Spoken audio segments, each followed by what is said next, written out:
తాకట్లో ఉన్న మీ బంగారాన్ని విడిపించి ఆ రోజు ఆన్లైన్ రేటుకి కొంటాం. Sharma gold company.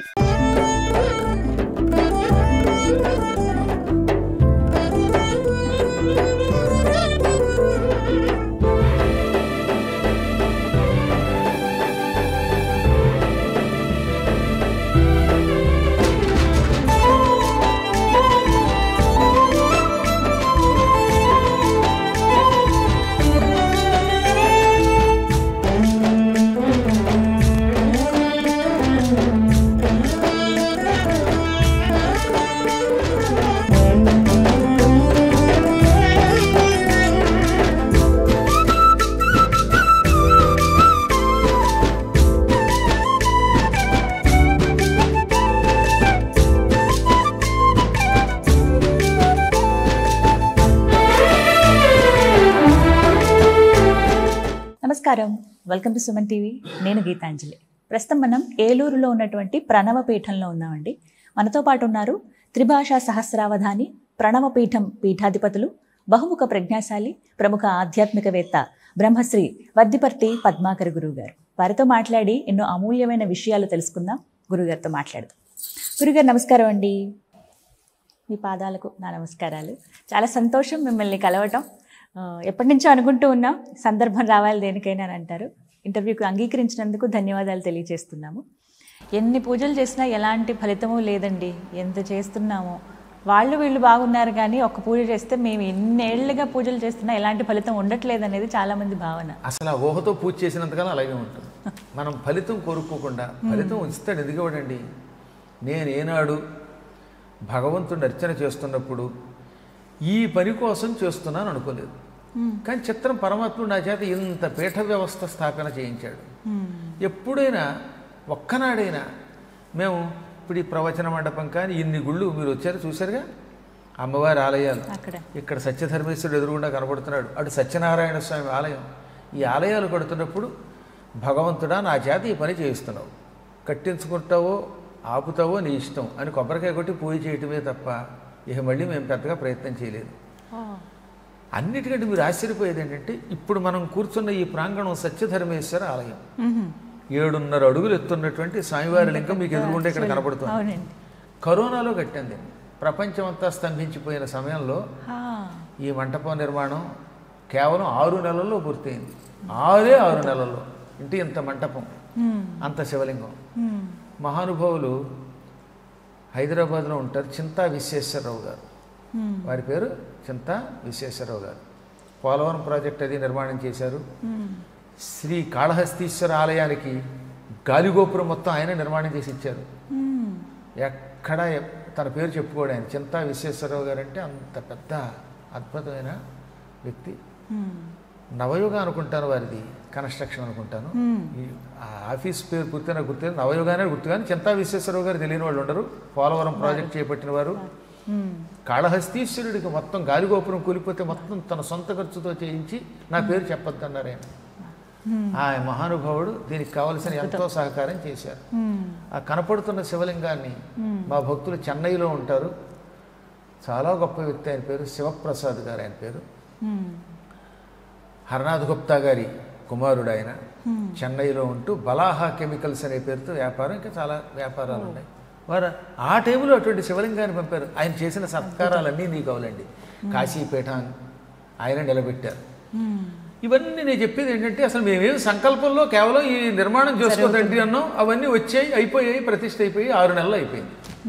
అలాంటి దైవానుగ్రహం కలగాలంటే ఏం చేయాలండి? నమ్మకమే. నువ్వు ఉన్నావు, నువ్వు నీటిలో ముంచుతావు, పాలలో ముంచుతావు, నీదే భారం అనండి.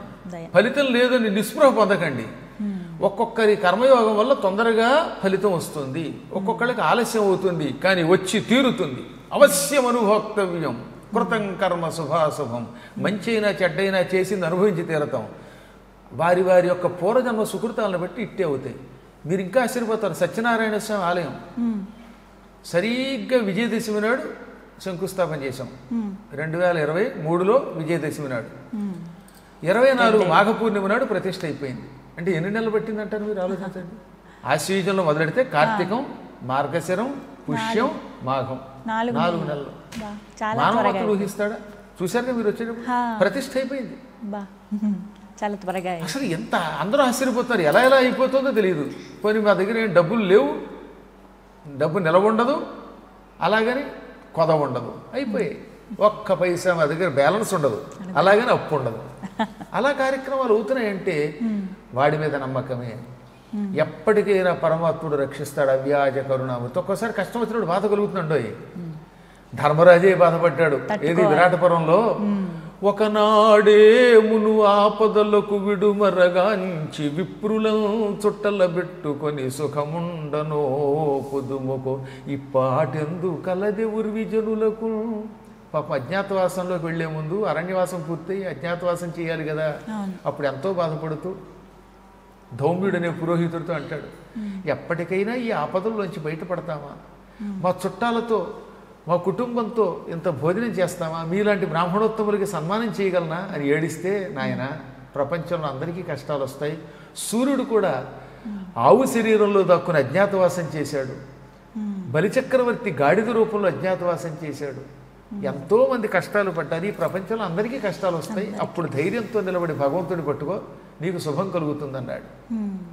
ఈ మధ్యన ఎవరో అన్నారు, ద్రౌపదీదేవి జననీ శివకామిని పాడింది, అది ఉట్టి అబద్ధమని. ద్రౌపది పాడలేదు, కానీ ఆ పాడింది ధర్మరాజు గారు మహాభారతంలో. మళ్ళీ అక్కడ ఇక్కడ కదా, ఇందులో అందులో ఈ అజ్ఞాతవాసానికి వెళ్లే ముందు ధర్మరాజు గారు అమ్మవారిని ప్రార్థించాడు 26 శ్లోకాల్లో. ఎన్ని? 26 శ్లోకాల్లో అధ్యాయం 6లో అద్భుతంగా ప్రార్థించాడు అమ్మని. అప్పుడు అమ్మవారు ప్రత్యక్షమయ్యింది.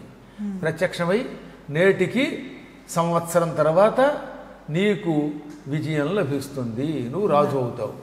కాకపోతే ధర్మరాజు గారు అమ్మని ప్రార్థిస్తే సినిమా వాళ్ళు ఏం చేశారనమాట, పీసుశీల చేత జననీ కదా అమ్మవారి మీద పాట పాడిస్తే ద్రౌపది పాడినట్టు పేస్తే బాగుంటుంది అనుకుని ఈ శ్లోకాలని పాట రూపంలో రాసి సముద్రాల వారు రాసిన వారు శ్రీ వైష్ణవుల సిద్ధాంతానికి చెందిన మహానుభావుడు. పాంచరాత్రాగమని చదువుకున్న పుణ్యాత్ముడు అండి. సముద్రాల పెద్ద శ్రీదేవి వారు అంటే మహానుభావుడు ఆయన. ఎన్ని అద్భుతమైన పాటలు రాశాడు ఆయన. ఆయన కొడుకు కూడా అంత బాగా రాశాడు. సత్యనారాయణ స్వామి మీద సత్యదేవుని సుందర రూపిణి పాట జూనియర్ సముద్రాలు రాశారు. ఈ అమ్మవారి పాట రాసిన ఆయన సీనియర్. ఆయన ఏమనుకున్నారంటే, ధర్మరాజు అయినా ద్రౌపది అయినా ఎవరైతేనే అమ్మని ప్రార్థించడానికి, కానీ అమ్మ ప్రార్థిస్తే బాగుంటుందని ద్రౌపదికి పెట్టి సుశీల చేత పాడించారు. అందులో అందంగా ఉంది పాట. ఘంటసాల పాడినా అందంగా ఉంటుంది, కానీ ఈవిడ పాడితే ఇంకొంచెం లాలిత్యంగా ఉంటుంది. అదే ద్రౌపది పాడిన పద్యాలు ఉన్నాయి అందులో, యవ్వని వాకిట, అది ఘంటసాల చేత మగవాడి చేత పాడించారు, అర్జునుడి చేత, అది బాగుంది.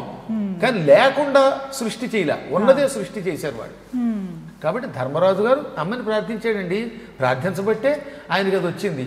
అప్పుడు అమ్మ ఏమంది, ఎవరికైనా కష్టాలు వస్తాయి, కానీ నమ్మావు భక్తితో, ఈ ఏడాది ఓపిక పట్టు, నీకు విజయం వస్తుంది అంది. అందులో ఎప్పుడైనా మీరు గుర్తుపెట్టుకోండి, నిస్పృహ పొందకండి. అప్పుడప్పుడు బాధ కలుగుతుంది. భక్త తుకారంలాగా ఉన్నావా అసలు ఉన్నావా అని అనొచ్చు మీరు, కానీ ఉన్నాడు ఆయన, అవశ్యం రక్షిస్తాడు. నేను ఎప్పుడూ నమ్ముకున్నాను. నా జీవితంలో నాకు అధైర్యం లేదు. భగవంతుడిని భక్తితో పట్టుకోవటం వల్ల ఇన్ని ఏళ్ల జీవితంలో ఒకసారి నాకు ఊహ తెలిసాక, అంతఃపురం చిన్నప్పుడు సంగతి పక్కన పెడదాం, నేను ఒక్కసారి జీవితంలో ఊహ తెలిసి అడుగు పెట్టాక ఈనాటి వరకు నిర్భయంగా తిరిగాను. 18 దేశాలకు పైగా ప్రవచనాలు చేయడానికి తిరిగాను. ఈ పీఠాలు స్థాపించాం, శిష్యుల్ని తయారు చేశాం. నా జీవితం అంతా భాగవతానికి పురాణాలకి అంకితం చేశాను. కష్టం అనిపించలేదు? ఏమనిపించదు. ఎందుకని? చూస్తున్నారు కదా, నేను నమ్ముకున్నాను భగవంతుని, నాకేం భయం. కాబట్టి వీలుంటే ఇప్పుడు రేపు నాకు 1వ తారీఖుకి, రేపు జనవరి 1వ తారీఖు 67 నుండి 61లోకి అడుగు పెడతాను. షష్ఠపూర్తి వస్తుంది. అక్కడ ఒకసారి కాస్త దండీలు బస్కీలు తీసి చూపిస్తాను. నేను చేసినట్టు మీరు కూడా చేసుకోండి. ఈ శక్తి కేవలం పరమాత్మ మీద విశ్వాసం, ఆరోగ్యం ఉంటుంది, అన్నీ ఉంటుంది, సందేహం లేకుండా భగవంతుడు అనుగ్రహిస్తాడు. అంటే ఇలా ఆపత్కాలంలో స్మరించుకునేటువంటి నామం ఏదైనా ఉంది. ఎటువంటి కష్టమైనా గోవింద గోవింద అనుకుంటే పోతుందండి. నేనలేదు ఈ మాట, భాగవతంలో చెప్పారు. ఇంద్రుడు శ్రీకృష్ణుడి మీద కక్ష కట్టి 7 రోజులు వర్షం కురిపించాడు. ఏం చేశాడు? వర్షం కురిపించాడు. అప్పుడు గోవర్ధన పర్వతాన్ని చేత్తో ఎత్తి చిటికిన వేలుతో ఎత్తలా, కరేణైకేన అంటే ఒక చేత్తో ఎత్తాడు అని భాగవతంలో రాశాడు.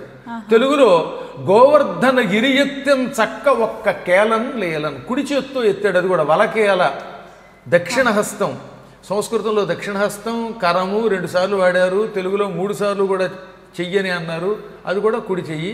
కుడి చేత్తో గోవర్ధన పర్వతం ఎత్తాడు, అందరినీ కాపాడాడు. ఆయన ఏదైనా ఎడం చేత్తో ఎత్తగలడు, గోరుతో ఎత్తగలడు, తల వెంట్రుకతో ఎత్తగలడు, అసలు ఏమీ లేకుండా చూపులతో ఎత్తగలడు. ఆయన ఏదైనా చేయగలడు. కానీ అందులో ఏది ఉంటే చెప్పాలిగా మనం. మార్చడం ఎందుకు మనకి, కల్పితాలు ఎందుకు? అలాగే ఎత్తు ఎత్తాడు. అప్పుడు ఇంద్రుడు పశ్చాత్తాపడి ఆయన్ని అభిషేకం చేసి, స్వామి నేను చాలా పొరపాటు చేశాను అని, ఈ రోజు నుంచి నీకు గోవింద అని మళ్ళీ బిరుదు ఇస్తున్నాను అన్నాడు. ఈ బిరుదు చాలాసార్లు ఇచ్చారు ఎంతో పూర్వం. ఇది వరాహ రూపంలో ఉన్నప్పుడు బ్రహ్మ గోవింద అన్నాడు. గో అంటే భూమి, భూమిని ఎత్తాడు కనుక గోవింద. నరసింహస్వామిగా ఉన్నప్పుడు గోవింద, అలాగే వామనావతారం ఎత్తినప్పుడు గోవింద. ఇలా చాలాసార్లు అదే బిరుదు ఇచ్చారు. ఇప్పుడు మళ్ళీ ఇస్తున్నాను. ఈ గోవింద నామస్మరణం చేసిన వాడు కలియుగంలో ఆపదల నుంచి విముక్తి పొందేటట్టు చెయ్యి అన్నాడు. తథాస్తు అన్నాడు ఆయన. అందువల్ల అప్పటి నుంచి ఏం చేశారనమాట, కొండెక్కినప్పుడల్లా గోవింద, కూర్చున్నప్పుడు గోవింద, తింటున్నప్పుడు గోవింద, స్పష్టంగానండి, మళ్ళీ వెకిలిగా అనకండి. అది గోవింద అంతే. గో అనే శబ్దమునకు భూమి అని ఒక అర్థం. గాం విందతీతి గోవింద, భూమికి ఆనందం కలిగించి భూమిని ఎత్తాడు గనక గోవిందుడు. గో అంటే ఆవు, ఆవులను పోషించాడు కాబట్టి గోవిందుడు. గో అంటే కిరణములు, సూర్యకిరణములను గో అంటారు. అందుకే సూర్యుడికి గోపతి అంటే కిరణములు కలిగిన వాడు. సూర్యకిరణముల ద్వారా వెలుతురిస్తున్నాడు కాబట్టి గోవిందుడు. గో అంటే ఇంద్రియములు, కళ్ళు, ముక్కు, చెవులు, నాలుక, చర్మం, వీటిని జ్ఞానేంద్రియాలు అంటారు. మాట్లాడే మాట వాక్కు, పాణి, పాయు, పాద, ఉపస్థ, ఇవి కర్మేంద్రియాలు. ఈ 10 ఇంద్రియములను గో అంటారు. ఇంద్రియములకు ఆనందం కలిగించేది ఆయన ఉంటే శరీరంలో ఇంద్రియాలకు ఆనందం, ఆయన పోతే ఆ తర్వాత తీసుకెళ్ళి పడుకోబెడతారు, నలుగురు మోసేస్తారు. అందువల్ల ఆయన ఉన్నంత వరకే ఈ ఇంద్రియాలకు ఆనందం కనుక, ఇంద్రియములకు ఆనందం కలిగిస్తున్నాడు కనుక గోవిందుడు అన్నారు. ఇన్ని అర్థములు కలిగిన ఈ గోవింద స్మరణము నిరంతరం చేస్తూ ఉంటే మహాపాపాలు పోతాయి. ఇది ఒక సులభోపాయం. అందుకే నేను నా భక్తుల చేత ఎప్పుడు ఏం చేసుకుంటాను అనమాట, హరినారాయణ గోవింద భక్తపరాయణ గోవింద పావన నామ గోవింద పాప విరామ గోవింద నారాయణ హరి గోవింద అని నిరంతరం అనిపిస్తూ ఉంటారు. ఈ వంకతో గోవింద అని అంటారు, పాప ప్రక్షాళన అవుతుంది. రెండోది హరహర హరహర అనుకోండి. హరతీతి హరహ, పాపాన్ సర్వాన్ హరతీతి, సమస్త పాపములను హరిస్తాడు గనక, దుష్టుల్ని హరిస్తాడు గనక ఆయన హరుడు. హరహర అనుకోండి, మీ ఇష్టం, మీ సంప్రదాయాన్ని కూడా అనుకోండి. ఇంక ఈ శరత్కాలంలో ఉత్తప్పుడు శ్రీమాత శ్రీ మహారాజ్ఞి అనుకోండి, హాయిగా కోరిన కోరికలు తీర్చుకోగలుగుతారు, పాప విముక్తి పొలుగుతారు. ఎప్పుడైనా వీలున్నప్పుడల్లా శ్రీమాత శ్రీ మహారాజ్ఞి అనుకోండి. నామస్మరణకి ఇబ్బంది లేదు కనుక. మంత్రాన్ని అనుష్ఠానం చేయదలిస్తే ఉచ్చారణ తప్పు లేకుండా చేసుకోండి. అందులో ఈ కలియుగంలో ఈ శరత్కాలంలో బాలా మంత్రము, వసుధా మంత్రము, పంచదశి, షోడశి, నవార్ణ మంత్రం, ఈ మంత్రములు అనుష్ఠానం చేయగలిగితే అదృష్టవంతులు అవుతారు. అది ఓపికతో కూర్చుని గురువు ద్వారా తెలుసుకుని చెయ్యాలి ఇవన్నీ కూడా. అవి తీరుతుంది, చెప్పే కదా. ఒక క్షణం అటు ఇటు అవ్వచ్చుగాక, కానీ మొత్తం మీద సిద్ధి తీరుతుంది, సిద్ధి కరతల అమలకం అవుతుంది. చాలా సంతోషం గురుగారు, ధన్యవాదాలండి.